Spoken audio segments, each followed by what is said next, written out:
পেঁয়াজের দাম বাড়লো কি জন্য? পেঁয়াজের দাম বাড়ার কারণ আছে, ইন্ডিয়া বন্ধ হয়ে গেছে। এই জন্য পেঁয়াজের দাম বৃদ্ধি হয়ে গেছে। পেঁয়াজের দাম কি আরো বাড়বে সামনে?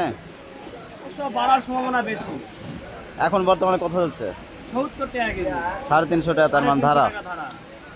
যাক, কত মামা? রসুন 90। 90। বড় রসুন 100 টাকা কেজি, 10 টাকা কেজি কমেছে। বড় রসুন কত? 100 টাকা কেজি রাইস কেজি। এটা 80, ওটা 100 বড় রসুন। চালের দর দেয় দিয়া দেখ না খালি তো না না, 70 টাকা কেজি। 70 টাকা কেজি। পেঁয়াজের দাম বাড়ার কারণ কি? এটা বাড়েনি তো।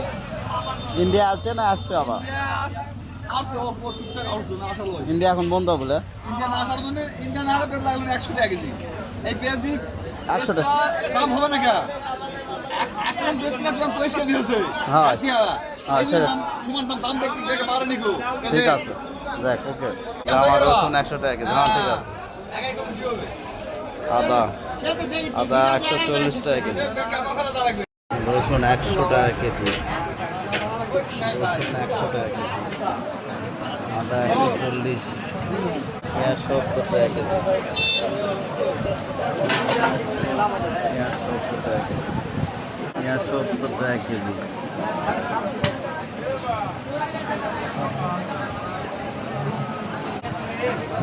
রসুন আমার দোকানে।